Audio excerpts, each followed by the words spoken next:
عقیدہ ختم نبوت، جس پر گفتگو کرنے کے لیے میں دعوت سخن دیتا ہوں جناب ڈاکٹر حافظ محمد اسحاق زاہد صاحب حافظہ اللہ تعالی، اس پر گفتگو کریں گے۔ آپ تمام حضرات سے گزارش ہے کہ بڑی ہی توجہ کے ساتھ حافظ صاحب کی گفتگو سماعت فرمائیں۔ ان الحمد للہ نحمده ونستعینه ونستغفره ونعوذ بالله من شرور انفسنا ومن سیئات اعمالنا، من يهده الله فلا مضل له ومن يضلل فلا هادي له، واشهد ان لا اله الا الله وحده لا شريك له، واشهد ان محمدا عبده ورسوله۔ اللهم صل على محمد وعلى آل محمد كما صليت على إبراهيم وعلى آل إبراهيم إنك حميد مجيد۔ اللهم بارك على محمد وعلى آل محمد كما باركت على إبراهيم وعلى آل إبراهيم إنك حميد مجيد۔ أما بعد فإن خير الحديث كتاب الله، وخير الهدي هدي محمد صلى الله عليه وسلم، وشر الأمور محدثاتها، وكل محدثة بدعة، وكل بدعة ضلالة، وكل ضلالة في النار۔ أعوذ بالله من الشيطان الرجيم۔ ما كان محمد أبا أحد من رجالكم ولكن رسول الله وخاتم النبيين، وكان الله بكل شيء عليما۔ وقال الله تعالى: قل يا أيها الناس إني رسول الله إليكم جميعا۔ وقال الله تعالى: وما أرسلناك إلا كافة للناس بشيرا ونذيرا۔ وقال الله تعالى: وما أرسلناك إلا رحمة للعالمين۔ قابل صد احترام دوستو، بزرگوں اور بھائیوں، اور لائق احترام معززات ماؤں اور بہنوں اور خواتین اسلام، اسلام کے وہ عقائد جو شروع سے اب تک متفق علیہ ہیں، اور ان عقائد میں کسی قسم کا نزاع اور اختلاف نہیں ہے، اور ان عقائد پر تمام مکاتب فکر کے علماء کا اتفاق اور اجماع ہے، ان عقائد میں سے ایک عقیدہ عقیدہ ختم نبوت ہے۔ عقیدہ ختم نبوت سے مراد کیا ہے؟ اس سے مراد یہ ہے کہ انبیاء کا سلسلہ اللہ رب العزت نے جو حضرت آدم علیہ السلام سے شروع کیا تھا، اس سلسلے کو اللہ رب العزت نے خاتم النبیین جناب محمد صلی اللہ علیہ وسلم پر ختم کر دیا۔ امام الانبیاء جناب محمد صلی اللہ علیہ وسلم کی بعثت کے ساتھ ہی انبیاء کا سلسلہ بند ہو گیا۔ اب قیامت تک اللہ رب العزت کی طرف سے کوئی نبی نہیں آئے گا۔ جناب محمد صلی اللہ علیہ وسلم کے بعد نہ کوئی اللہ کا سچا نبی آیا، اور نہ ہی قیامت تک ایسا کوئی نبی آ سکتا ہے۔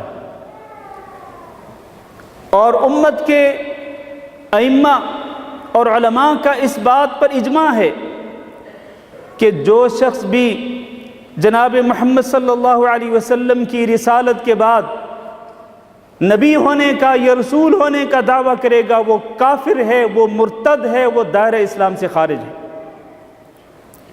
اور علماء امت کے اس بات پر بھی اتفاق ہے کہ جھوٹے نبی کی نبوت کو جو شخص مانے گا، جھوٹا دعویٰ کرنے والے نبی کی نبوت اور رسالت پر جو شخص ایمان لائے گا، وہ شخص بھی دائرہ اسلام سے خارج ہے، وہ مرتد ہے، وہ کافر ہے۔ یہ وہ عقیدہ ہے کہ جس میں کسی قسم کا نزاع نہیں ہے، کسی قسم کے اختلاف نہیں ہے۔ علماء امت چاہے حنبلی ہوں، چاہے وہ شافعی ہوں، چاہے وہ حنفی ہوں، چاہے وہ مالکی ہوں، حتیٰ کہ جعفری کیوں نہ ہوں، سب کے سب علماء کا اس بات پر اتفاق ہے۔ جو عقیدہ میں نے ابھی بیان کیا ہے اس پر سب کا اتفاق ہے اور اس عقیدے پر قرآن اور حدیث کے واضح دلائل موجود ہیں۔ آئیے سب سے پہلے ان دلائل کا مختصر تذکرہ کرتے ہیں اور پھر ہم ذکر کریں گے کہ اس عقیدے پر کس کس نے ڈاکہ ڈالا اور کس کس بدبخت نے نبوت کا جھوٹا دعویٰ کیا اور اس کا انجام کیا ہوا۔ سب سے پہلے وہ دلائل، وہ نصوص جو اس بات پر دلالت کرتے ہیں کہ حضرت محمد صلی اللہ علیہ وسلم اللہ کے آخری نبی ہیں اور آپ کے بعد قیامت تک کوئی نبی آنے والا نہیں۔ اللہ رب العزت کا فرمان ہے ما کان محمد ابا احد من رجالکم، تم میں سے کسی بھی مرد کے باپ نہیں ہے حضرت محمد صلی اللہ علیہ وسلم، کیونکہ لوگ کہتے تھے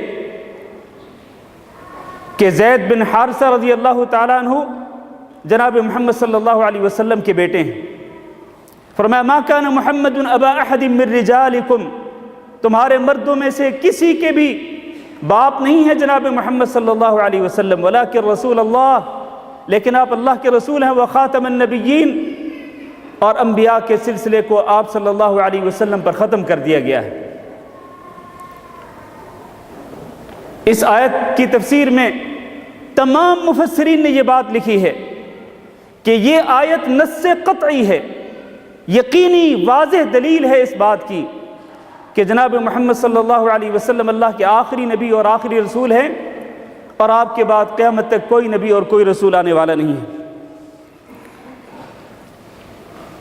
اسی طرح اللہ رب العزت نے فرمایا قل یا ایھا الناس انی رسول اللہ الیکم جمیعا، آپ کہہ دیجئے، آپ اعلان کر دیجئے محمد صلی اللہ علیہ وسلم کہ اے لوگو میں تم سب کی طرف اللہ کا رسول ہوں۔ جمیعا یعنی قیامت تک آنے والے جتنے بھی لوگ ہیں سب کی طرف میں اللہ کا رسول بنا کے بھیجا گیا ہوں۔ اور دوسری آیت میں فرمایا وَمَا أَرْسَلْنَاكَ إِلَّا كَافَّةً لِلنَّاسِ، ہم نے آپ کو تمام کے تمام لوگوں کی طرف رسول بنا کے بھیجا ہے۔ بشیرا ونذیرا، آپ بشارتیں دیتے ہیں، جنت کی خوشخبریاں سناتے ہیں اور جہنم سے اور اللہ کے عذاب سے ڈراتے ہیں۔ اسی طرح فرمایا تبارک الذی نزل الفرقان علی عبدہ لیکون للعالمین نذیرا، پاک بابرکت ہے وہ ذات جس نے اپنے بندے پر فرقان حمید کو نازل کیا لیکون للعالمین نذیرا، تاکہ وہ دنیا بھر کے لوگوں کے لیے، قیامت تک آنے والے لوگوں کے لیے نذیر بن جائے، تمام لوگوں کو وہ اللہ کے عذاب سے ڈرائے اور اللہ کی پکڑ سے ڈرائے۔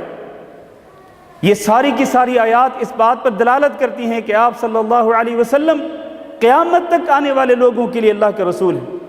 اور پھر اللہ رب العزت نے جناب محمد صلی اللہ علیہ وسلم پر جو کتاب نازل فرمائی قرآن مجید، قرآن مجید ایسی کتاب ہے کہ اس کے اندر اللہ رب العزت نے اپنے احکامات ذکر فرمائے، اللہ رب العزت نے اوامر ذکر فرمائے، اللہ رب العزت نے اپنی تعلیمات ذکر فرمائیں، اللہ رب العزت نے اپنی نواہی ذکر فرمائیں کہ کن کن چیزوں پہ آپ نے عمل کرنا ہے اور کن کن چیزوں سے آپ نے پرہیز کرنا ہے۔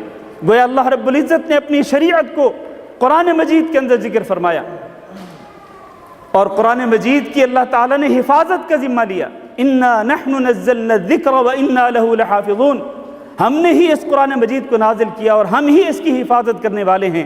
اس کا مطلب یہ ہے کہ جب قرآن مجید محفوظ ہے قیامت تک کے لیے تو اللہ رب العزت کی طرف سے آنے والی شریعت بھی محفوظ ہے۔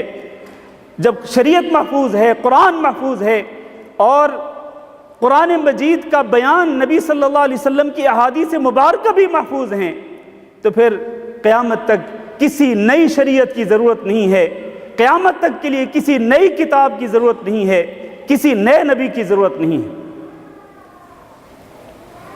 اس لیے اللہ رب العزت نے قرآن مجید میں فرمایا کہ وَأُوحِيَ إِلَيَّ هَذَا الْقُرْآنِ، کہ محمد صلی اللہ علیہ وسلم آپ بیان کر دیجئے کہ اوحی الی ھذا القرآن، یہ قرآن میری طرف وحی کیا گیا ہے۔ کس لیے؟ لِأُنذِرَكُمْ بِهِ وَمَنْ بَلَغَ، تاکہ میں اس قرآن کے ذریعے تمہیں بھی ڈراؤں اور ہر اس شخص کو ڈراؤں جس تک یہ قرآن مجید پہنچے گا۔ جس کا مطلب یہ ہے کہ قیامت تک جس شخص تک بھی یہ قرآن مجید پہنچے گا، یہ قرآن مجید اس کے لیے نذیر کی حیثیت رکھتا ہے۔ لہٰذا کسی نئے قرآن، کسی نئی کتاب، کسی آسمانی کتاب کی، کسی نئی شریعت کی، نئے دین کی ضرورت نہیں ہے۔ اللہ کے رسول جناب محمد صلی اللہ علیہ وسلم پر جو دین نازل ہوا وہ ابدی دین ہے، وہ قیامت تک رہنے والا دین ہے۔ اور پھر آپ ذرا غور کریں، اللہ تعالیٰ نے اہل ایمان کو خطاب فرمایا یا ایھا الذین آمنوا آمنوا باللہ ورسولہ والکتاب الذی نزل علی رسولہ والکتاب الذی انزل من قبل۔ توجہ کرنا ذرا، اے ایمان والو، تم ایمان لے آؤ اللہ پر اور اللہ کے رسول صلی اللہ علیہ وسلم پر، اور اس کتاب پر بھی ایمان لاؤ جس کتاب کو اللہ رب العزت نے اپنے اس رسول پر نازل فرمایا، یعنی قرآن مجید پر ایمان لاؤ۔ والکتاب الذی انزل من قبل، اور اسی طرح اللہ تعالیٰ نے اس سے پہلے جو کتابیں نازل فرمائیں ان پر بھی تم ایمان لاؤ۔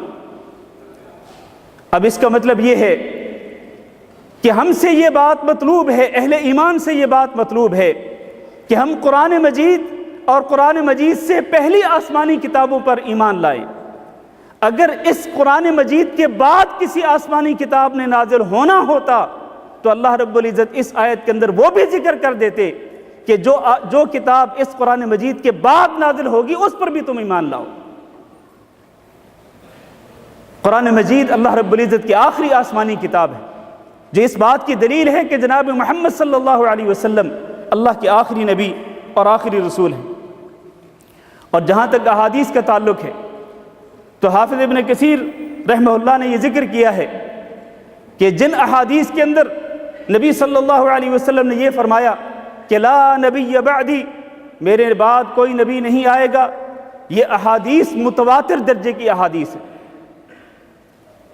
متواتر درجے کی، یعنی بہت زیادہ صحابہ کرام نے، حتیٰ کہ بعض محدثین نے یہ ذکر کیا ہے کہ لا نبی بعدی کے الفاظ کے ساتھ جو احادیث مروی ہیں وہ کم از کم 37 صحابہ کرام سے مروی ہیں، اور ان احادیث کی تعداد 65 سے زیادہ ہے۔ تو اس قدر تعداد میں صحابہ کرام نے ان احادیث کو روایت کیا، اور صحابہ کرام کے بعد تابعین نے، اور ان کے بعد ان کے شاگردوں نے، محدثین نے اس قسم کی روایات کو متواتر احادیث کا درجہ دیا ہے۔ اور متواتر کا جو درجہ ہوتا ہے وہ صحیح احادیث کے اندر سب سے اونچا درجہ ہوتا ہے۔ اور ان احادیث کے اندر جناب نبی کریم صلی اللہ علیہ وسلم نے اس بات کو واضح فرمایا کہ میں آخری نبی ہوں اور میرے بعد کوئی نبی آنے والا نہیں۔ ان احادیث میں سے چند ایک احادیث ہم ذکر کرتے ہیں اختصار کے ساتھ۔ اللہ کے رسول فرماتے ہیں ان اللہ زوالی الارض فرأیت مشارقها ومغاربها، اللہ رب العزت نے زمین کو میرے لیے سمیٹ دیا، چنانچہ میں نے زمین کے مشرق و مغرب کو دیکھا۔ پھر فرمایا وَإِنَّهُ سَيَكُونُ فِي أُمَّتِي كَذَّابُونَ كُلُّهُمْ يَزْعَمُ أَنَّهُ نَبِيٌّ، اور میری امت کے اندر ایسے لوگ آئیں گے کہ جو یہ دعویٰ کریں گے کہ وہ نبی ہیں، حالانکہ حقیقت کیا ہے کہ وَأَنَا خَاتَمُ النَّبِيِّينَ لَا نَبِيَّ بَعْدِي، میں خاتم النبیین ہوں، نبیوں کے سلسلے کو ختم کرنے والا ہوں، اس لیے میرے بعد کوئی نبی نہیں آئے گا۔ اور نبی صلی اللہ علیہ وسلم جب مرض الموت میں مبتلا تھے تو آپ کو معلوم ہے کہ ایک موقع ایسا بھی آیا کہ ہمارے پیارے نبی جناب محمد صلی اللہ علیہ وسلم فداہ ابی و امی، میرے ماں باپ آپ پر قربان ہوں، آپ صلی اللہ علیہ وسلم کی مرض میں اتنی شدت پیدا ہوئی کہ آپ صلی اللہ علیہ وسلم مسجد نبی کے اندر نماز پڑھانے کے لیے تشریف نہ لا سکے۔ نبی صلی اللہ علیہ وسلم کے حکم کے مطابق حضرت ابوبکر صدیق رضی اللہ تعالیٰ عنہ کو نبی صلی اللہ علیہ وسلم کے مصلی پہ کھڑا کیا گیا۔ چنانچہ ابوبکر صدیق رضی اللہ تعالیٰ عنہ نے صحابہ اکرام کو نماز پڑھانا شروع کی۔ اسی دوران نبی صلی اللہ علیہ وسلم کی طبیعت میں کچھ افاقہ محسوس ہوا۔ آپ صلی اللہ علیہ وسلم نے اپنے گھر کے پردے کو ہٹایا۔ آپ جانتے ہیں کہ مسجد کے بالکل متصل ہی آپ صلی اللہ علیہ وسلم کا حجرہ تھا، حجرہ عائشہ، جس میں آپ صلی اللہ علیہ وسلم نے زندگی کے آخری ایام گزارے۔ آپ نے پردہ ہٹایا اور آپ صلی اللہ علیہ وسلم نے فرمایا انہ لم یبق من مبشرات النبوۃ الا الرؤیا الصالحہ، یراہ المسلم او ترا لہ، نبوت کی بشارتوں میں سے اب کچھ بھی باقی نہیں رہا ہے سوائے ان نیک خوابوں کے کہ جو کوئی نیک آدمی، نیک مومن دیکھے گا یا اس کو وہ نیک خواب دکھائے جائیں گے۔ اس میں نبی صلی اللہ علیہ وسلم نے اپنی موت سے چند ایام قبل اپنی امت کو یہ عقیدہ مضبوطی کے ساتھ تھامنے کی تلقین کی کہ مجھے اللہ کا آخری نبی تسلیم کرو اور میرے بعد اللہ تعالیٰ کی طرف سے کوئی نبی نہیں آئے گا۔ ایک دوسری حدیث میں نبی صلی اللہ علیہ وسلم نے فرمایا ان الرسالۃ والنبوۃ قد انقطعت، رسالت اور نبوت کا سلسلہ منقطع ہو چکا ہے۔ فلا رسول بعدی ولا نبی، چنانچہ میرے بعد کوئی رسول نہیں ہوگا، کوئی نبی نہیں آئے گا۔ اور حضرت سعد بن ابی وقاص رضی اللہ تعالیٰ عنہ بیان کرتے ہیں کہ رسول اکرم صلی اللہ علیہ وسلم جب جنگ تبوک کے لیے روانہ ہونے لگے تو آپ صلی اللہ علیہ وسلم نے مدینہ منورہ میں اپنا نائب کس کو مقرر کیا؟ حضرت علی بن ابی طالب رضی اللہ تعالیٰ عنہ کو۔ علی بن ابی طالب رضی اللہ تعالیٰ عنہ کہنے لگے اللہ کے رسول، آپ مجھے عورتوں اور بچوں کے اندر اپنا خلیفہ بنا کے جا رہے ہیں؟ یعنی علی بن ابی طالب نے اس بات کو پسند نہیں کیا کہ میری مردانگی، میری شجاعت، میری بہادری، میری رجولیت اس بات کا تقاضا کرتی ہے کہ میں آپ کے ساتھ مجاہدین کے صف میں شامل ہوں اور میں کافروں کے خلاف جا کے جہاد کروں، آپ مجھے بچوں اور عورتوں میں اپنا خلیفہ بنا کے جا رہے ہیں۔ رسول اکرم صلی اللہ علیہ وسلم نے فرمایا الا ترضى ان تكون منی بمنزلتی ہارون من موسیٰ، اے علی بن ابی طالب کیا تمہیں یہ بات پسند نہیں کہ تمہاری وہ منزلت ہو، مجھ سے تمہاری وہ منزلت ہو جو کہ ہارون کو موسیٰ سے حاصل تھی، کہ موسیٰ علیہ السلام جب کوہ طور پر جانے لگے تو انہوں نے اپنا نائب ہارون کو بنایا تھا، اسی طرح میں جنگ تبوک کے لیے جا رہا ہوں تو میں مدینہ منورہ کے اندر تمہیں اپنا نائب بنا کے جا رہا ہوں، لیکن یہ نہ سمجھنا کہ جس طرح ہارون اللہ کے نبی تھے اسی طرح تم بھی اللہ کے نبی بنو گے، ہرگز نہیں، الا انہ لا نبی بعدی، میرے بعد کوئی نبی نہیں آئے گا۔ یہ حدیث بھی اس بات کی قطعی دلیل ہے کہ نبی صلی اللہ علیہ وسلم کے بعد کوئی نبی آنے والا نہیں۔ اور پھر نبی صلی اللہ علیہ وسلم نے ایک مثال بیان فرمایا میری مثال اور انبیاء کی مثال ایک خوبصورت گھر کی مثال ہے کہ جس کو ایک بندہ تعمیر کرے اور اس کو ہر لحاظ سے خوبصورت انداز سے اس کو سنوارے، اس کو بنائے، اس کی تعمیر کرے، اس کو مزین کرے، لیکن وہ کیا کرتا ہے؟ وہ ایک اینٹ کی جگہ کو چھوڑ دیتا ہے۔ لوگ آتے ہیں اس کے گھر کو وزٹ کرتے ہیں، چنانچہ وہ اس کے گھر میں گھوم پھر کر اس گھر کی بڑی تعریف کرتے ہیں، کہتے ہیں بہت اچھا گھر ہے، اس کی کنسٹرکشن بہت اچھی ہوئی ہے اور اس کی تعمیر بہت اچھے انداز سے ہوئی ہے، لیکن کیا ہی اچھا ہوتا کہ یہ اینٹ بھی یہاں پر لگا دی جاتی۔ نبی صلی اللہ علیہ وسلم نے فرمایا انا اللبنہ، میں وہ آخری اینٹ ہوں، نبوت کی عمارت کے اندر، رسالت کی عمارت کے اندر میں وہ آخری اینٹ ہوں، میں خاتم النبیین ہوں اور میرے بعد کوئی نبی نہیں آنے والا، میرے بعد کوئی نبی آنے والا نہیں ہے۔ اور نبی صلی اللہ علیہ وسلم نے فرمایا کہ جس طرح میں آخری نبی ہوں اسی طرح میری یہ امت آخری امت ہے، بلکہ نبی صلی اللہ علیہ وسلم نے فرمایا کہ مجھے اور قیامت کو اس طرح بھیجا گیا ہے جس طرح یہ دو انگلیاں ہیں، بعثت انا والساعۃ کہاتین، جس کا معنی کیا ہے؟ معنی یہ ہے کہ جس طرح اس انگلی شہادت کے بعد یہ درمیانی انگلی ہے، ان دونوں کے درمیان میں کچھ نہیں، اسی طرح میرے بعد اب قیامت ہی آئے گی، میرے بعد کوئی نبی نہیں آئے گا۔ اور نبی صلی اللہ علیہ وسلم نے اپنی کچھ خصوصیات ذکر فرمائیں، فرمایا اعطیت جوامع الکلم، مجھے جامع کلمات کہنے کی صلاحیت دی گئی اللہ تعالیٰ کی طرف سے، ونصرت بالرعب، اور اللہ تعالیٰ نے میری مدد کی ہے رعب کے ساتھ کہ میں 1 مہینے کی مسافت پر ہوتا ہوں، اللہ تعالیٰ میرے دشمن کے دل میں میرا رعب اور دبدبہ قائم کر دیتا ہے، وأحلت لی الغنائم، اور اللہ تعالیٰ نے میرے لیے غنیمتیں حلال کی ہیں۔ آگے چل کر نبی صلی اللہ علیہ وسلم نے فرمایا میری خصوصیات میں سے خصوصیت یہ بھی ہے کہ ارسلت الی الخلق کافۃ، انبیاء اپنی اپنی قوموں کی طرف بھیجے جاتے تھے، جبکہ مجھے تمام کے تمام لوگوں کی طرف نبی اور رسول بنا کے بھیجا گیا، وختم بالنبیون، اور نبیوں کے سلسلے کو میرے ساتھ ہی ختم کر دیا گیا ہے۔ میرے عزیز بھائیوں، نبی صلی اللہ علیہ وسلم کے جو اسما تھے، آپ صلی اللہ علیہ وسلم کے جو نام تھے، ان ناموں میں سے ایک نام جو نبی صلی اللہ علیہ وسلم نے خود ذکر فرمایا، آپ نے فرمایا کہ انا العاقب، میں عاقب ہوں، العاقب ہوں۔ العاقب اس کا معنی کیا ہے؟ آپ صلی اللہ علیہ وسلم نے اس کی وضاحت بھی خود فرمائی کہ العاقب الذی لیس بعدہ نبی، عاقب وہ ہے جو سب سے آخر میں آنے والا ہے اور اس کے بعد کوئی اور نبی آنے والا نہیں ہے۔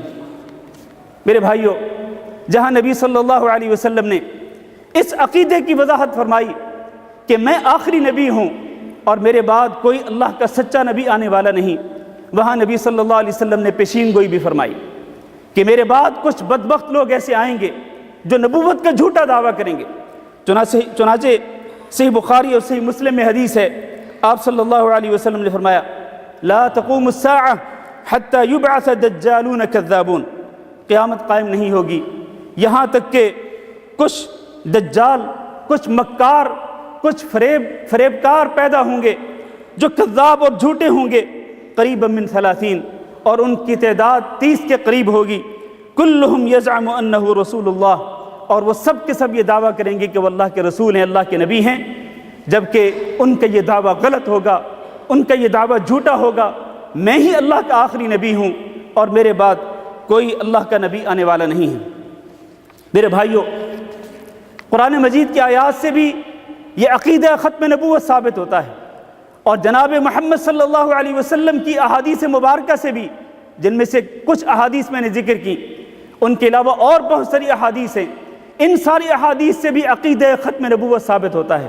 اس کے علاوہ صحابہ کرام کا اس بات پر اجماع تھا، اور صحابہ کرام کے بعد تمام سلف صالحین کے اس بات پر اجماع تھا کہ جناب محمد صلی اللہ علیہ وسلم اللہ کے آخری نبی ہیں، اور آپ کے بعد کوئی اور سچا نبی آنے والا نہیں۔ جو بھی نبوت کا دعویٰ کرے گا وہ جھوٹا ہوگا، وہ دجال ہوگا، وہ کذاب ہوگا۔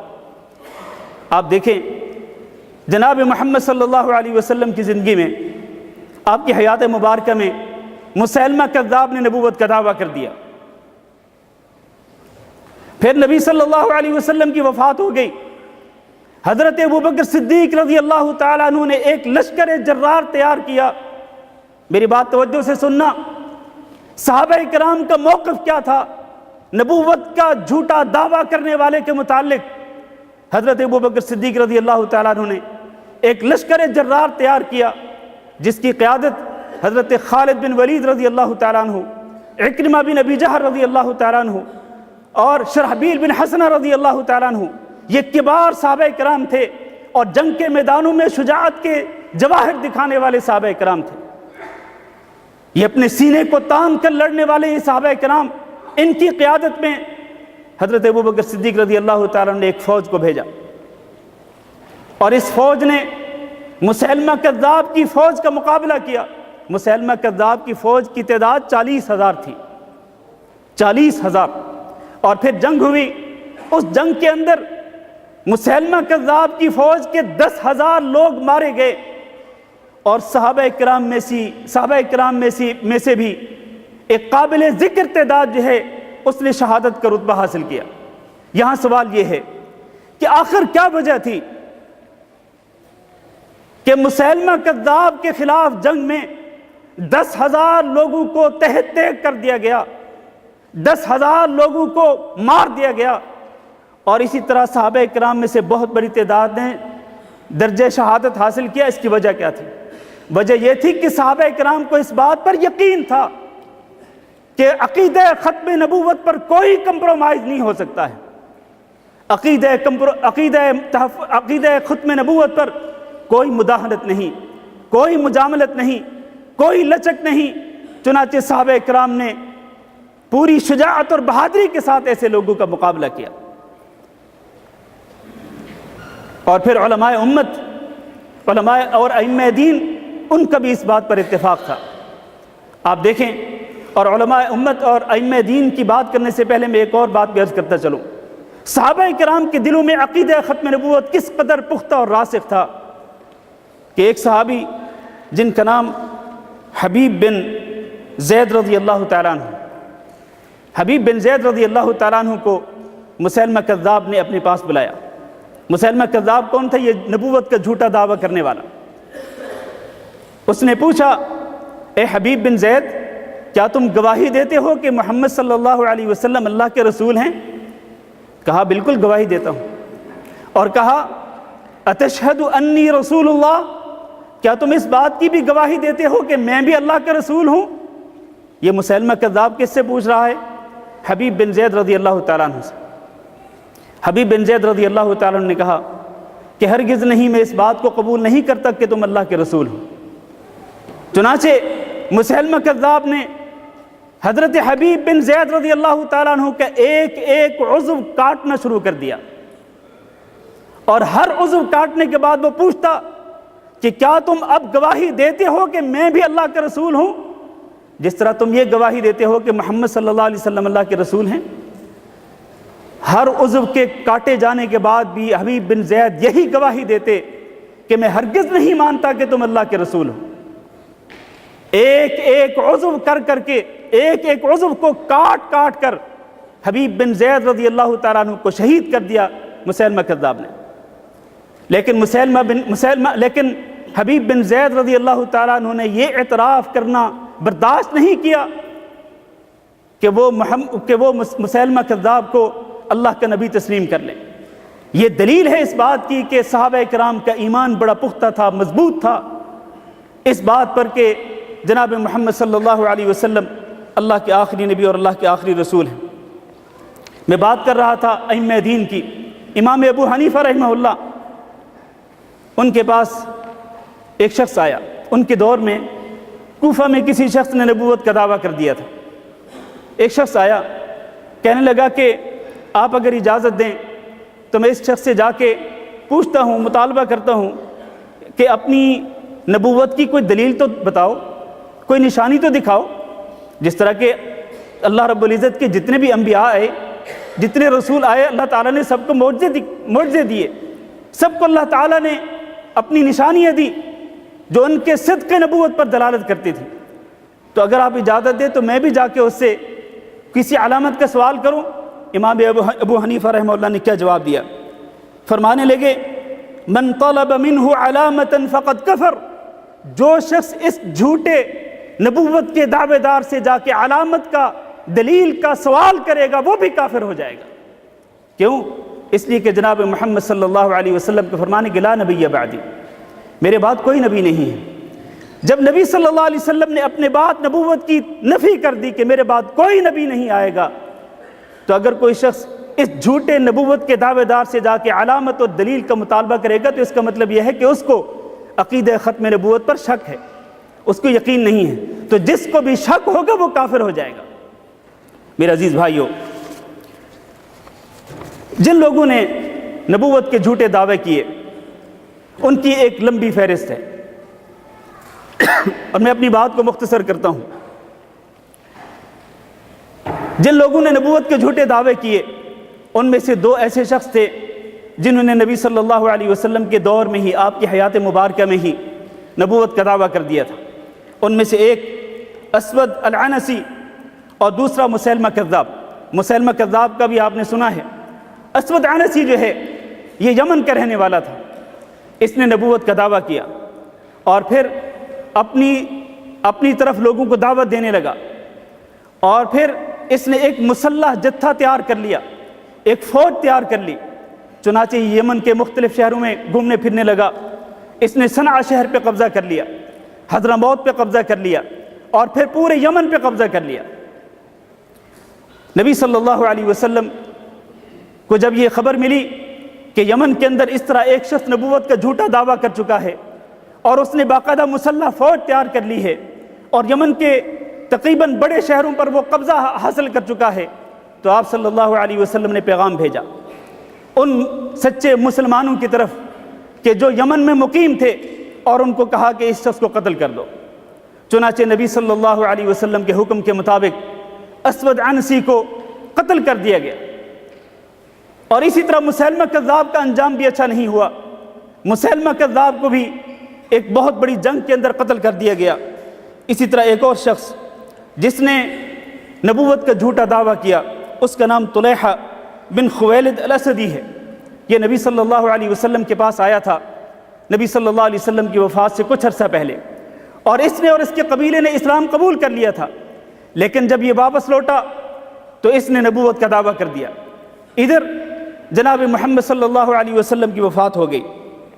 حضرت ابوبکر صدیق رضی اللہ تعالیٰ عنہ نے اس نبوت کے جھوٹے دعوے دار کا مقابلہ کرنے کے لیے ایک فوج کو بھیجا، اور اس فوج نے اس فوج کو شکست دی جو طلحہ بن خویلد کے ساتھ تھی، لیکن یہ شخص جو ہے یہ راہ فرار اختیار کرنے میں کامیاب ہو گیا اور یہ شام کی طرف بھاگ گیا، لیکن اللہ رب العزت نے اس کو مرنے سے پہلے توبہ کرنے کی توفیق دی۔ چنانچہ حضرت عمر بن خطاب رضی اللہ تعالیٰ عنہ کے دور خلافت میں اس نے اسلام قبول کر لیا تھا۔ اسی طرح ایک عورت سجاح بنت الحارث، اس نے بھی نبوت کا جھوٹا دعویٰ کیا، اور نبوت کا جھوٹا دعویٰ کرنے کے بعد اس نے بھی اپنے ساتھ بہت سارے لوگوں کو ملا لیا۔ یہ پھر مسیلمہ کذاب کے پاس چلی گئی، مسیلمہ کذاب کے ساتھ اس کی شادی ہو گئی، اس کے بعد یہ اس کو چھوڑ کر چلی گئی، لیکن اللہ رب العزت نے اس سجاح نامی عورت کو بھی مرنے سے پہلے توبہ کرنے کی توفیق دی۔ حضرت معاویہ رضی اللہ تعالیٰ عنہ کے زمانے میں اس عورت نے اسلام قبول کر لیا تھا اور توبہ کر لی تھی۔ اسی طرح سے ایک اور شخص المختار بن ابو عبید الثقفی، اس نے بھی نبوت کا جھوٹا دعویٰ کیا تھا۔ حارث نامی ایک شخص نے بھی نبوت کا دعویٰ کیا تھا عبد الملک بن مروان کے زمانے میں، اور یہ دمشق کا رہنے والا تھا۔ بنو امیہ کے دور خلافت میں بہت سارے لوگوں نے نبوت کا جھوٹا دعویٰ کیا۔ اسی طرح بنو عباس کے دور خلافت میں بھی بہت سارے لوگوں نے نبوت کا جھوٹا دعویٰ کیا۔ ان میں سے ایک شخص اسحاق الاخرس، اسی طرح یحییٰ کرامتی، حسین کرامتی، اور ایک شخص مغرب کا رہنے والا تھا، اس کا نام لا تھا، اس نے بھی نبوت کا جھوٹا دعویٰ کر دیا، اور اس نے دلیل کیا پیش کی؟ کہنے لگا کہ یہ جو اللہ کے رسول نے فرمایا لا نبی بعدی، یہ اصل میں لا نبیہ نہیں ہے، یہ لا نفی کے لیے نہیں ہے، یہ لا اصل میں اللہ کے نبی نے میرے بارے میں فرمایا کہ لا نبی بعدی، کہ لا میرے بعد نبی ہوگا، یہ اس نے حجت پیش کی، لیکن اس کو بھی بعد میں قتل کر دیا گیا۔ یہ ایک لمبا سلسلہ چلتا رہا، میں بات مختصر کرتا ہوں۔ 19ویں صدی کے شروع میں بابیہ ایک گروہ پیدا ہوا، اس گروہ کا جو سردار تھا اس نے بھی نبوت کا دعویٰ کیا۔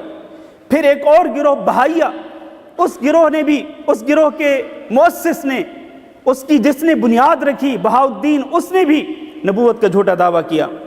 اور 20ویں صدی کے شروع میں ایک شخص آیا جس کا نام مرزا غلام احمد قادیانی تھا، اس نے بھی نبوت کا جھوٹا دعویٰ کیا۔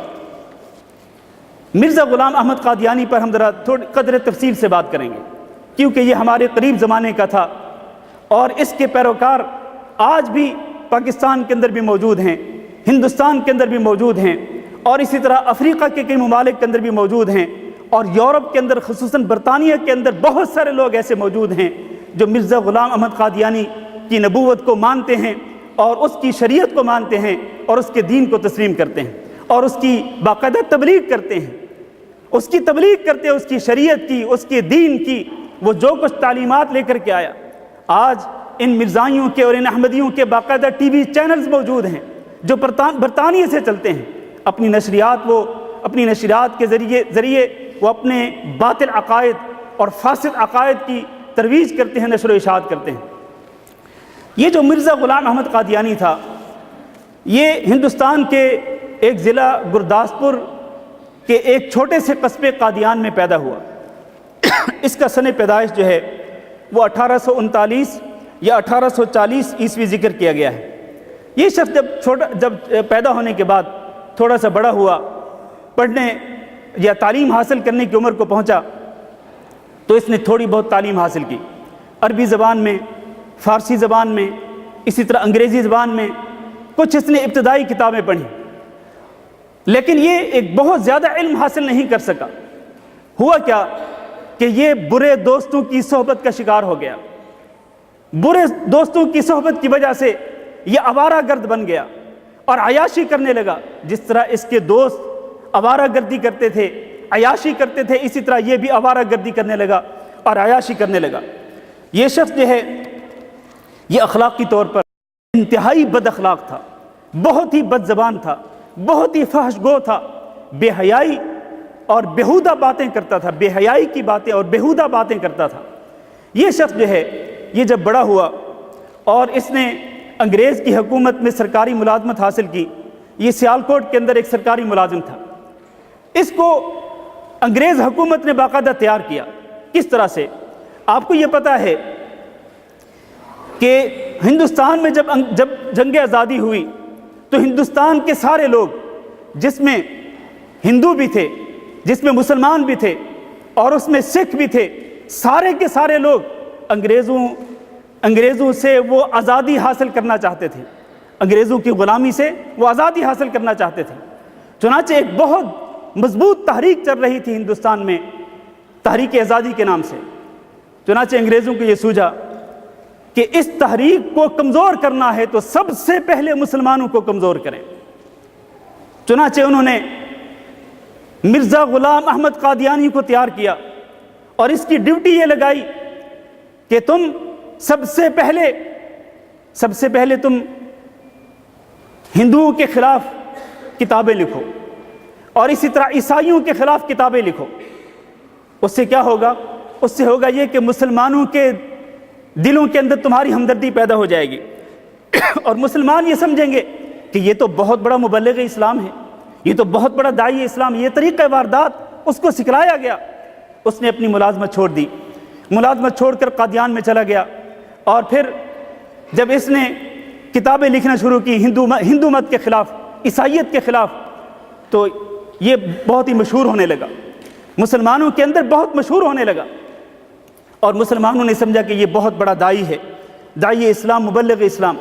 لیکن دوسری طرف سے انگریزوں نے اپنے خزانوں کے منہ کھول دیے، اس کو بہت زیادہ پیسے دیے، کیونکہ آگے اس سے جو کام لینا تھا اس کام کے لیے اس کو مطمئن کرنا ضروری تھا. چنانچہ یہ شخص جو ہے اس نے آگے چل کر اس کا طریقہ واردات جو ہے وہ میں بتاتا چلوں کہ اس نے مسلمانوں کو اپنی طرف کس طرح متوجہ کیا. اس نے کہا کہ میں ایک کتاب 50 جلدوں میں تیار کرنا چاہتا ہوں جس میں اعدائے اسلام کے اعتراضات کا جواب دیا جائے گا. اور اس نے کہا کہ یہ جو کام ہے یہ بڑا محنت طلب ہے اور اس کے لیے مجھے بہت پیسوں کی ضرورت ہے، لہٰذا مسلمانوں تم سب کے سب اس کے لیے چندے جمع کرو. چنانچہ مسلمانوں نے چندے جمع کیے، بلکہ بعض سادہ لوح مسلمانوں نے 50 کی 50 جلدوں کی قیمتیں ادا کر دی. حالانکہ ابھی یہ کتاب چھپی نہیں تھی. اس کتاب کی پہلی جلد 1880 میں چھپی، پھر 1884 تک اس کی 4 جلدیں چھپ گئیں. پھر اس کے بعد اس کے مرنے کا سال آ گیا. 1908 میں یہ مرزا غلام احمد قادیانی جہنم واصل ہوا. اس کی وفات کے بعد 5ویں جلد چھپی، لیکن مرنے سے پہلے یہ اپنی جلد میں، اپنی 5ویں جلد کے اندر یہ لکھ کے گیا تھا کہ میں نے یہ وعدہ کیا تھا کہ میں 50 جلدیں لکھوں گا، لیکن میں 50 نہیں 5 جلدیں لکھ چکا ہوں، اور 50 اور 5 میں صرف ایک نقطے کا فرق ہے. 50 اور 5 میں صرف ایک صفر کا فرق ہے. لہذا مجھ سے اس بات کا مطالبہ نہ کیا جائے کہ میں نے 50 جلدیں کیوں نہیں مکمل کی ہیں. تو یہ شخص جو ہے انتہائی دروغ گو تھا، بہت ہی مکار تھا، انتہائی فریب دہی سے کام لینے والا تھا، لوگوں کو دھوکہ دینے والا تھا. اس نے اس طرح سے بہت سارے پیسے اکٹھے کیے، مال و زر اکٹھا کیا، اور لوگوں کے مال پہ اس طرح سے اس نے اپنے ہاتھ صاف کیے. اس نے بالتدریج دعویٰ نبوت کیا. سب سے پہلے اس نے کہا میں مبلغ اسلام ہوں، اس نے کہا میں مجدد ہوں، مصلح ہوں، پھر اس نے کہا میں مصر مسیح ہوں، پھر اس نے مسیح موعود کا دعویٰ کیا. مسیح موعود کا معنی کیا ہے؟ کہ جو حضرت عیسیٰ علیہ السلام جن کے آنے کا وعدہ کیا گیا ہے، میں وہ مسیح، میں وہ عیسیٰ بن مریم ہوں. اس نے یہ دعویٰ 1891 میں کیا تھا. پھر آگے چل کر اس نے اپنے دعوے کو اور زیادہ ترقی دی. اس نے کہا میرے اندر ذلی نبوت ہے، میں ذلی نبی ہوں. پھر اس نے آخرکار نبوت کا باقاعدہ دعویٰ کر دیا 1901 کے اندر. نہ صرف یہ کہ اس نے نبوت کا دعویٰ کیا، بلکہ اس نے یہ کہا کہ میں حضرت محمد صلی اللہ علیہ وسلم سے بھی افضل نبی ہوں، بلکہ حضرت محمد صلی اللہ علیہ وسلم سے بھی نہیں، بلکہ تمام کے تمام انبیاء سے افضل نبی ہوں. اور یہاں تک نہیں، بلکہ اس نے خدائی کا بھی دعویٰ کر دیا تھا. آخر میں آ کے اس نے خدائی کا بھی دعویٰ کر دیا تھا. میرے عزیز بھائیوں، یہ شخص جو ہے یہ کس طرح اپنے انجام کو پہنچا؟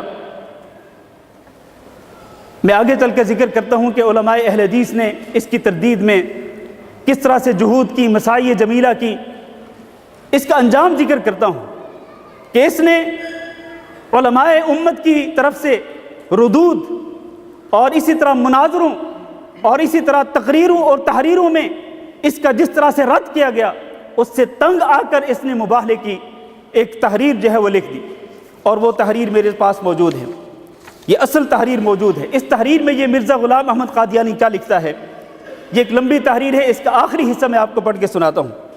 یہ کہتا ہے کہ اس لیے اب میں تیرے ہی تقدس، یعنی اللہ تعالیٰ کو کہہ رہا ہے، کہتا ہے اب میں تیرے ہی تقدس اور رحمت کا دامن پکڑ کر تیری جناب میں ملتجی ہوں کہ مجھ میں اور ثناء اللہ میں، ثناء اللہ سے مراد مولانا ثناء اللہ امرتسری رحمہ اللہ ہے، جو فاتح قادیان قرار پائے، ان کی تحریروں، ان کی تقریروں، ان کے مناظروں سے کہ جن کی وجہ سے اس کا ناطقہ بند ہو چکا تھا، اس سے تنگ آ کر اس نے کہا کہ میں ملتجی ہوں کہ مجھ میں اور ثناء اللہ میں سچا فیصلہ فرما، اور جو تیری نگاہ میں حقیقت میں مفسد اور کذاب ہے اس کو صادق کی زندگی میں ہی دنیا سے اٹھا لے۔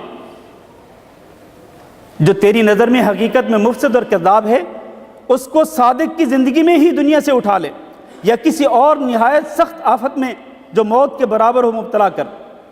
میرے بھائیوں، یہ اس نے مباہلہ کیا اور اس نے یہ دعا کی، اور بعض علماء نے لکھا ہے کہ مرزا غلام احمد قادیانی کی اور کوئی دعا قبول نہیں ہوئی، ساری زندگی میں اس کی یہ دعا قبول ہو گئی۔ اس کو دعا کہہ لیں یا بد دعا کہہ لیں، یہ اس کی قبول ہو گئی۔ چنانچہ ہوا کیا، اس مباہلے کے اشتہار کے بعد تقریباً 1 سال اور 1 مہینہ اور 10 دن، یعنی 13 مہینے اور 10 دن کے بعد یہ شخص جہنم واصل ہو گیا، اور ہیضے کی بیماری میں مبتلا ہو کر یہ شخص مر گیا۔ اور اس کے بعد حضرت مولانا ابو الوفا ثناء اللہ امرتسری جو ہیں وہ اس کے مرنے کے بعد 40 سال تک زندہ رہے۔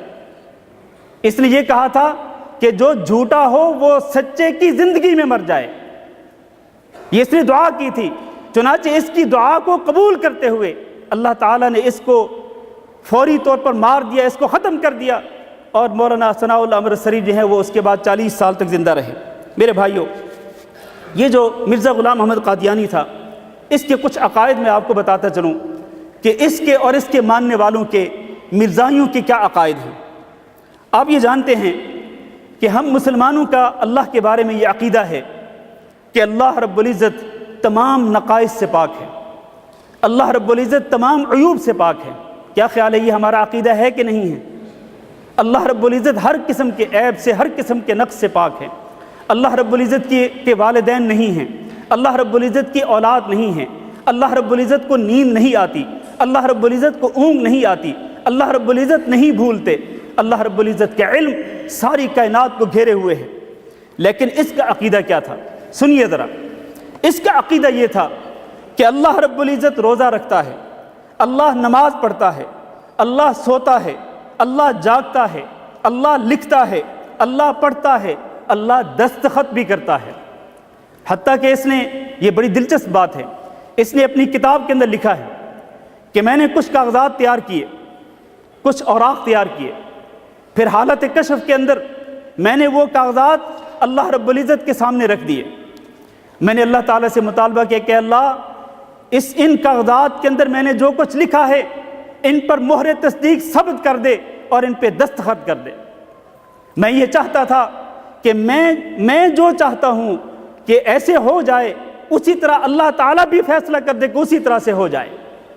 چنانچہ اللہ تعالیٰ نے سیاہی والے قلم کے ساتھ دستخط کر دیے، اور اس قلم کے سرے پر جو سیاہی تھی اللہ تعالیٰ نے اس کو اس طرح سے چھڑکا، تو اس کی وجہ سے کیا ہوا کہ اس سیاہی کے چھینٹے میرے اوپر بھی پڑے، اور میرے ساتھ اس کا ایک مرید عبداللہ نامی وہ تھا، اس کے کپڑوں پر بھی پڑے۔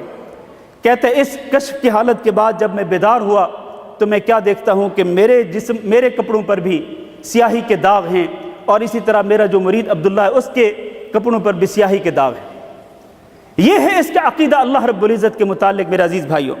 اور یہ کہتا تھا کہ اللہ غلطی بھی کرتا ہے، اللہ ثواب کو بھی پہنچتا ہے، اللہ یاد بھی رکھتا ہے اور اللہ بھولتا بھی ہے۔ حالانکہ ہمارا یہ عقیدہ ہے کہ لا یضل ربی ولا ینسا، میرا رب نہ بہتا ہے اور نہ بھولتا ہے۔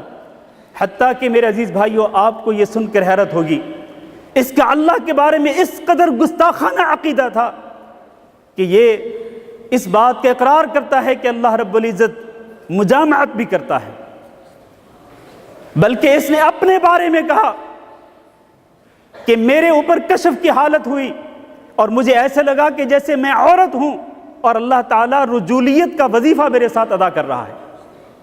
یہ اس کی کتابوں کے اندر لکھا ہوا ہے۔ اور اسی طرح سے اس نے کہا کہ اللہ کی اولاد ہے، یہ خود اپنے آپ کو اللہ کا بیٹا قرار دیتا تھا اور اللہ رب العزت کو مخلوق کے ساتھ تشبیہ دیتا تھا۔ یہ اللہ تعالیٰ کے متعلق اس کے انتہائی گستاخانہ عقائد تھے اور یہ نظریات تھے۔ اور جہاں تک ختم نبوت کا تعلق ہے، ختم نبوت کے متعلق میں پہلے بیان کر چکا کہ مسلمانوں کا عقیدہ یہ ہے کہ جناب محمد صلی اللہ علیہ وسلم اللہ کے آخری نبی اور آخری رسول، اور آپ کے بعد کوئی نبی آنے والا نہیں۔ جو بھی نبوت کا دعویٰ کرے گا وہ جھوٹا ہوگا، دجال ہوگا، وہ کذاب ہوگا، وہ مفتری ہوگا۔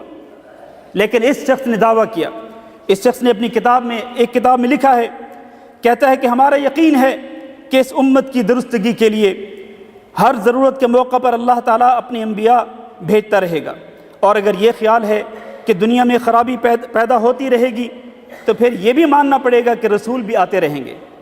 اس نے ایک اور کتاب میں لکھا ہے کہ میں اس خدا کی قسم کھا کر کہتا ہوں کہ جس کے ہاتھ میں میری جان ہے کہ اس نے مجھے بھیجا ہے اور اسی نے میرا نام نبی رکھا ہے اور میری تصدیق کے لیے بڑے بڑے نشان ظاہر کیے جو 3 لاکھ تک پہنچتے ہیں۔ یہ مرزا قادیانی کہتا ہے کہ اللہ تعالیٰ نے میری تصدیق کے لیے مجھے اتنی نشانیاں دیں کہ جو 3 لاکھ تک پہنچتی ہیں۔ اور یہ شخص جو ہے یہ دعویٰ کرتا تھا کہ جبریل امین میرے اوپر نازل ہوتے ہیں۔ چنانچہ یہ اس کا دعویٰ ہے کہ جس طرح اللہ تعالیٰ نے حضرت محمد صلی اللہ علیہ وسلم پر قرآن مجید کو نازل فرمایا، اسی طرح اللہ تعالیٰ نے میرے اوپر ایک کتاب نازل فرمائی جس کا نام الکتاب المبین ہے۔ قرآن مجید کے 30 پارے ہیں، لیکن اس کے کہنے کے مطابق الکتاب المبین جو اس پر نازل ہوئی اس کے 20 پارے ہیں۔ اور اس کے کہنے کے مطابق جس طرح اللہ تعالیٰ نے قرآن مجید کے اندر اپنی تعلیمات کا ذکر کیا، اوامر اور نواہی کا ذکر کیا، اسی طرح الکتاب المبین کے اندر بھی اللہ تعالیٰ نے اپنے اوامر، اپنے احکامات، اپنی شریعت، اپنی تعلیمات، اپنی ہدایات اور اپنے دین کا ذکر فرمایا ہے۔ یہ اس کا عقیدہ ہے قرآن مجید کے متعلق۔ اور پھر آپ یہ دیکھیں کہ ہمارا یہ عقیدہ ہے کہ دنیا میں سب سے زیادہ اگر 2 مقدس مقامات ہیں تو وہ کون سے ہیں؟ بتائیے ذرا۔ سب سے زیادہ مقدس مقامات ہم مسلمانوں کے نزدیک دنیا بھر کے اندر کون سے مقامات ہیں؟ مکہ اور مدینہ۔ اس مرزا غلام احمد قادیانی نے اپنے فالوورز اور اپنے پیروکاروں کو یہ بات باور کرائی کہ قادیان کی سرزمین بھی اسی طرح سے متبرک ہے، مبارک ہے جس طرح مکہ مکرمہ کی سرزمین مبارک ہے۔ قادیان کی سرزمین بھی اسی طرح سے پاک ہے، اسی طرح سے حرم ہے جس طرح سے مدینہ منورہ میں حرم نبوی ہے۔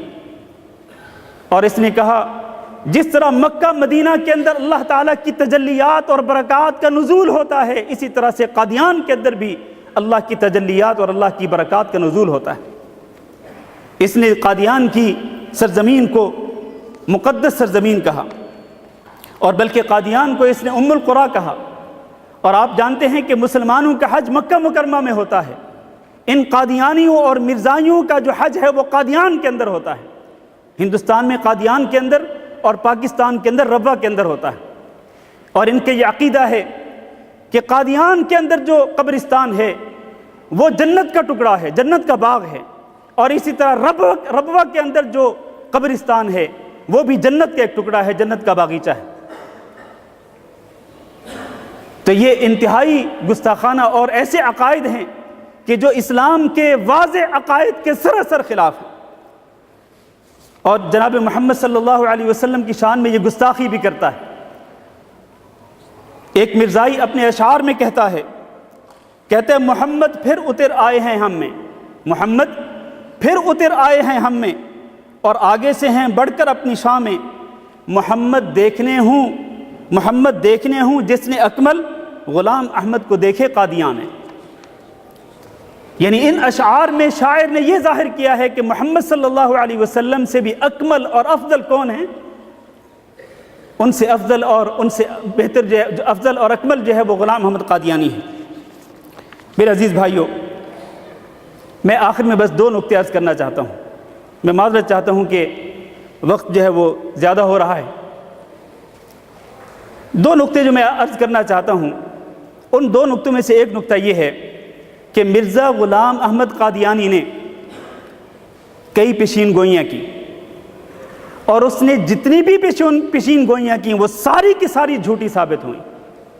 جبکہ ہمارے امام الانبیاء جناب محمد صلی اللہ علیہ وسلم نے کئی پیشین گوئیاں کی، متعدد پیشین گوئیاں کی، اور آپ صلی اللہ علیہ وسلم کی پیشین گوئیاں ہو بہو حرف بحرف سچی ثابت ہوئیں. ان میں سے کئی پیشین گوئیاں ثابت ہو چکی اور کئی پیشین گوئیاں جو ہیں وہ قیامت سے پہلے حرف بحرف ہو بہو سچی ثابت ہوں گی. لیکن اس مرزا نے جتنی پیشین گوئیاں کی وہ ساری کی ساری جھوٹی ثابت ہوئیں. میں صرف 4 پیشین گوئیاں اختصار کے ساتھ ذکر کرتا ہوں. ایک شخص عیسائی تھا، اس کا نام عبداللہ آتم تھا. اس کے ساتھ مناظرہ ہوا مرزا غلام احمد قادیانی کا، لیکن اس مناظرے کا کوئی نتیجہ نہ نکلا.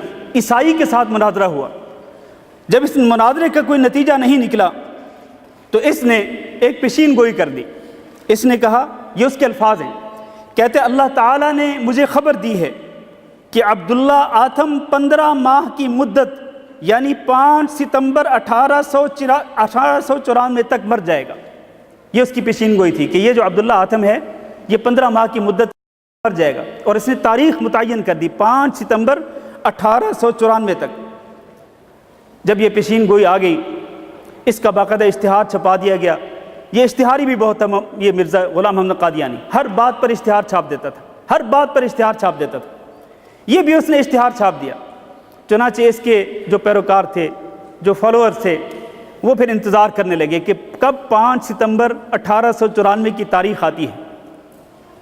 ہوا یہ کہ 5 ستمبر 1894 کی تاریخ آ گئی اور عبداللہ آتم نہیں مرا. اور اس نے پھر 15 ستمبر کو اس نے ایک اشتہار دیا، عبداللہ آتم نے اشتہار دیا کہ مرزا غلام احمد قادیانی نے میری موت کی پیشین گوئی کی تھی کہ میں 5 ستمبر 1894 کو مر جاؤں گا، لیکن آج 15 ستمبر ہے اور میں ابھی تک صحیح سالم ہوں، زندہ ہوں. اس کی یہ پیشین گوئی جھوٹی ثابت ہوئی. دوسری پیشین گوئی 3 فروری 1886 اس نے ایک الہام شائع کیا، اور وہ بھی اشتہار کی شکل میں. اس نے کہا کہ عنقریب اس کے گھر کے اندر ایک بیٹا پیدا ہونے والا ہے، اور پھر اس نے کہا کہ اس کا جو بیٹا پیدا ہوگا وہ بڑا ہی عظیم الشان ہوگا، اور اس کی بڑی شہرت ہوگی، بہت صالح ہوگا، بہت ایسے ہوگا ویسے ہوگا. لیکن ہوا کیا؟ ہوا یہ کہ جب گھر میں ولادت کا موقع آیا تو اس کے گھر کے اندر ایک بیٹی پیدا ہو گئی. وہ بیٹا پیدا ہی نہیں ہوا جس کی اس نے پیشین گوئی کی تھی. یہ بھی جھوٹی ثابت ہوئی. تیسری پیشین گوئی، اس کا ایک رشتہ دار تھا جس کا نام تھا احمد بیگ. یہ اس سے ملنے آیا. اس نے اب اس کی بیٹی کا رشتہ اس سے طلب کر لیا. مرزا غلام احمد قادیانی نے احمد بیگ سے اس کی بیٹی جس کا نام محمدی بیگم تھا اس کا رشتہ طلب کر لیا. احمد بیگ نے کہا کہ میں اپنی بیٹی کا رشتہ تمہیں نہیں دوں گا. اس نے کہا اگر نہیں دو گے تو پھر تمہارا بہت برا انجام ہوگا. ڈرایا دھمکایا، مختلف ہیلے استعمال کیے، لیکن احمد بیگ اپنی بیٹی کو دینے پر تیار نہیں ہوا. آخر کار اس نے ایک الہام شائع کر دیا، ایک اشتہار چھاپ دیا. اس اشتہار میں اس نے کیا کہا؟ اللہ نے مجھے بتایا ہے کہ محمدی بیگم کا نکاح تم سے ہر حال میں ہوگا، اس لیے کہ اس کا عقد آسمان میں تمہارے ساتھ ہو چکا ہے. لیکن ہوا کیا؟ ہوا یہ کہ محمدی بیگم کا نکاح اس کے باپ نے کسی اور کے ساتھ کر دیا جس کا نام سلطان بیگ تھا. اور اس نے یہ بھی پیشین گوئی کی تھی کہ اگر تم نے اپنی بیٹی کا نکاح کسی اور سے کیا تو جس سے کرو گے وہ 2.5 سال کی مدت کے اندر مر جائے گا، اور تم خود بھی 3 سال کی مدت کے اندر مر جاؤ گے. لیکن ایسا کچھ بھی نہیں ہوا۔ محمدی بیگم کا نکاح ہو گیا اور وہ سلطان بیگ جو ہے وہ 2.5 سال سے بھی زیادہ عرصے تک زندہ رہا، اور خود اس کا باپ احمد بیگ جو ہے وہ بھی بہت عرصے تک زندہ رہا۔ اس کی یہ پیشین گوئی جو ہے وہ بھی جھوٹی ثابت ہوئی۔ آخری ایک اور پیشین گوئی، اس نے کہا تھا کہ ہندوستان میں طاعون کی وبا پھیلے گی لیکن قادیان محفوظ رہے گا۔ قادیان اس قدر مقدس شہر ہے، اس قدر بابرکت شہر ہے کہ یہ شہر طاعون کی بیماری سے محفوظ رہے گا، اور اس نے اس سلسلے میں بھی ایک اشتہار شائع کر دیا۔ لیکن ہوا کیا؟ ہوا یہ کہ جب طاعون کی بیماری آئی تو بہت برے طریقے سے قادیان کے اندر بھی پھیل گئی، اور بلکہ قادیان کے دیگر لوگوں کو چھوڑو، یہ خود مرزا غلام احمد قادیانی جو ہے یہ خود بھی طاعون کے مرض میں مبتلا ہوا، اور پھر اسی مرض کے اندر یہ جہنم واصل ہوا اور یہ مر گیا۔ آخری نقطہ جو عرض کرنا چاہتا ہوں، یہ ساری جو کچھ میں نے ڈیٹیل ذکر کی ہے، اس سے یہ ثابت ہوتا ہے کہ مرزا غلام احمد قادیانی ایک دجال تھا، ایک کذاب تھا، ایک مفتری تھا۔ اس نے جھوٹا دعویٰ کیا نبوت کا۔ جب اس نے نبوت کا جھوٹا دعویٰ کیا تو ہندوستان میں سب سے پہلے اہل حدیث علماء نے اس کے خلاف کفر کا فتویٰ جاری کیا۔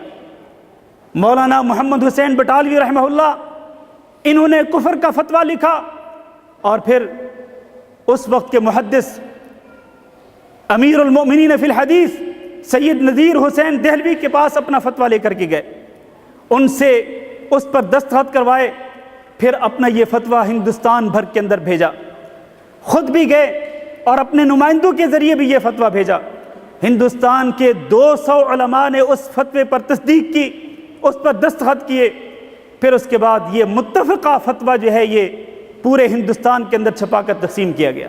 یہ ہندوستان کی تاریخ میں سب سے پہلا متفقہ فیصلہ تھا، فتویٰ تھا، جس کو مولانا محمد حسین بٹالوی نے لکھا، سید نذیر حسین دہلوی رحمہ اللہ نے اس کی تصدیق کی، اور پھر مزید 200 علماء کی تصدیق کے ساتھ اس کو شائع کیا گیا۔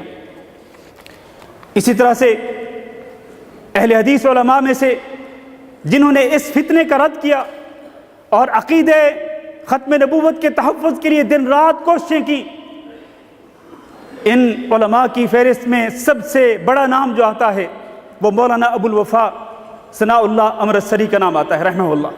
ان کے بارے میں میں پہلے ذکر کر چکا کہ انہوں نے اپنی تحریروں کے اندر مرزے کا رد کیا، اپنی تقریروں کے اندر رد کیا، اپنے مناظروں کے اندر رد کیا، حتیٰ کہ اس کا ناطقہ بند کر دیا، اور یہ شخص اتنا تنگ آیا کہ اس نے خود ہی وہ مباہلے کی دعوت دے دی، جس کا آپ نے ابھی تھوڑی دیر پہلے ذکر سنا ہے۔ اسی طرح مولانا محمد اسماعیل علی گڑھی رحمہ اللہ جو تھے، انہوں نے سب سے پہلا رسالہ لکھا مرزا غلام احمد قادیانی کے عقائد کی تردید میں۔ اسی طرح قاضی محمد سلیمان منصور پوری رحمہ اللہ، انہوں نے بھی، یہ بھی اہل حدیث عالم تھے، انہوں نے بھی مرزے کی تردید میں اس کی 3 کتابیں فتح اسلام، توضیح المرام، ازالہ اوہام، ان 3 کتابوں کے رد میں انہوں نے بھی 2 ضخیم کتابیں لکھی۔ ان میں سے ایک کا نام غایۃ المرام تھا اور دوسری کا نام تائید الاسلام تھا، اور مرزا کی زندگی کے اندر یہ ساری کتابیں چھپیں، لیکن مرزا کو جرأت نہ ہوئی کہ مرزا ان کتابوں کا جواب دے۔ اسی طرح مولانا محمد ابراہیم میر سیالکوٹی رحمہ اللہ جو ہیں، یہ بھی ایک اہل حدیث عالم تھے، انہوں نے فتنہ قادیانیت کے رد میں، مرزائیت کے رد میں، مرزا غلام احمد قادیانی کے رد میں 17 کتابیں لکھی۔ ان میں ایک کتاب شہادت القرآن ہے، اسی طرح آئینہ قادیانیت وغیرہ، یہ عظیم کتابیں ہیں۔ اسی طرح مولانا عبداللہ معمار، انہوں نے ایک بہت اچھی کتاب لکھی جس کا نام محمدیہ پاکٹ بک ہے۔ یہ احمدیہ پاکٹ بک کے جواب میں انہوں نے لکھی تھی، اور اس کو کہا جاتا ہے کہ مرزائیت کے رد میں یہ انسائکلوپیڈیا ہے۔ مرزائیت کے رد میں، یعنی مرزائیت کے بارے میں، مرزے کے بارے میں، قادیانیت کے بارے میں جتنی معلومات اس کتاب کے اندر ہیں وہ کسی اور کتاب کے اندر نہیں ہیں۔ اسی طرح مولانا محمد حنیف ندوی کا نام بھی آتا ہے۔ اہل حدیث علماء کی جہود کا ذکر کر رہا ہوں جو انہوں نے فتنہ قادیانیت کے رد میں کی۔ مولانا محمد حنیف ندوی رحمہ اللہ جو ہیں، انہوں نے پاکستان کے اندر سب سے پہلے یہ تحریری مطالبہ پیش کیا، حکومت پاکستان سے یہ مطالبہ کیا کہ قادیانیوں کو، احمدیوں اور مرزائیوں کو غیر مسلم اقلیت قرار دیا جائے۔ پھر اس کے بعد یہ تحریک زور اختیار کرتی ہے پوری قوت کے ساتھ یہ تحریک جو ہے وہ پورے ملک کے اندر پھیلتی ہے۔ چنانچہ پاکستان کی جو پارلیمنٹ ہے اس میں 1974 میں ذوالفقار علی بھٹو کے دور میں 1974 میں یہ قرارداد پاس ہو گئی کہ یہ مرزائی جو ہیں، یہ احمدی جو ہیں، یہ قادیانی جو ہیں، یہ غیر مسلم اقلیت ہے۔ اسی طرح سے حافظ محمد ابراہیم کمیر پوری، انہوں نے بھی ایک کتاب لکھی جس کا نام فسانہ قادیان، اور یہ کتاب بھی بہت اچھی کتاب ہے، اس کو بھی میں نے دیکھا ہے، اس میں بھی مرزائیت کے رد میں بہت ساری معلومات موجود ہیں۔ آخر میں 2 نام ذکر کر کے میں اپنا درس آج کا ختم کرتا ہوں۔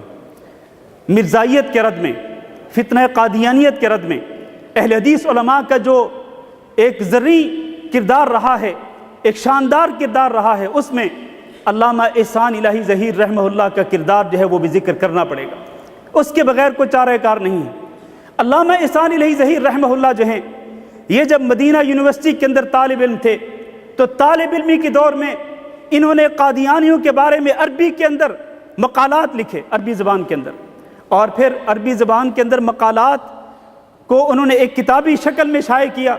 جب یہ طالب علم تھے، طالب علمی کے دور میں یہ کتاب شائع ہوئی القادیانیہ، اور علامہ صاحب ذکر کرتے ہیں اپنی کتاب کے اندر، یہ بات ذرا سننے والی ہے، توجہ سے سننا۔ علامہ صاحب ذکر کرتے ہیں کہ 1967 کے رمضان المبارک کی 27ویں شب میں جب میں القادیانیہ کو لکھنے سے فارغ ہوا تو مسجد نبوی کے پڑوس میں میں رہتا تھا، وہاں جا کے جب میں سویا تو میں خواب دیکھتا ہوں۔ خواب میں کیا دیکھتا ہوں؟ میں دیکھتا ہوں کہ میں باب جبریل سے، مسجد نبوی کے باب جبریل سے مسجد نبوی کے اندر داخل ہوتا ہوں، اور آپ کو پتہ ہے کہ جناب محمد صلی اللہ علیہ وسلم کی قبر مبارک جو ہے وہ باب جبریل کے بالکل قریب ہے۔ کہتے ہیں باب جبریل سے میں داخل ہوتا ہوں، میں دیکھتا ہوں خلاف معمول، میں دیکھتا ہوں کہ روضہ معلیٰ کا دروازہ کھلا ہوا ہے، اور میں دیکھتا ہوں کہ جناب محمد صلی اللہ علیہ وسلم اور آپ کے ساتھ حضرت ابوبکر صدیق رضی اللہ تعالیٰ عنہ اور آپ کے ساتھ حضرت عمر بن خطاب رضی اللہ تعالیٰ عنہ، یہ دونوں صحابہ کرام نبی صلی اللہ علیہ وسلم کے ساتھ نماز پڑھ رہے ہیں۔ کہتے ہیں میں کافی دیر تک دیکھتا رہا، پھر میں وہاں سے نکلا تو نکلتے ہوئے خواب میں، کہتے ہیں میں وہاں سے نکلا تو نکلتے ہوئے میں نے دربان سے پوچھا کہ یہ دروازہ جو آج کھلا ہوا ہے، یہ دروازے روزانہ کیوں نہیں کھلتے ہیں؟ دربان نے کہا کہ ایسے یہ دروازہ جو ہے یہ روزانہ نہیں کھولا جاتا ہے، یہ دروازہ روزانہ نہیں کھولا جاتا ہے۔ کہتے ہیں کہ بس اسی دوران ہی میری آنکھ کھلی تو مسجد نبوی کے میناروں سے اشہد ان محمد الرسول اللہ، اشہد ان محمد الرسول اللہ کی آوازیں جو ہے وہ آ رہی تھی۔ پھر کہتے ہیں میں اگلے دن جب مدینہ یونیورسٹی کے اندر گیا، میں نے چانسلر کو یہ خواب بتلایا، میں نے پوچھا یہ کیا ماجرا ہے؟ تو چانسلر نے یہ بتلایا کہ علامہ احسان الہی ظہیر تمہیں مبارک ہو کہ اللہ رب العزت نے تم نے جس طرح تحفظ ختم نبوت کی چوکھٹ کی چوکیداری کی ہے، اللہ تعالیٰ نے تمہارے اس عمل کو پسند کر لیا ہے اور اللہ تعالیٰ نے تمہارے اس عمل کو قبول کر لیا ہے۔ تو یہ علامہ احسان الہی ظہیر رحمہ اللہ اور ان کی یہ بعض جہود کا ذکر ہے۔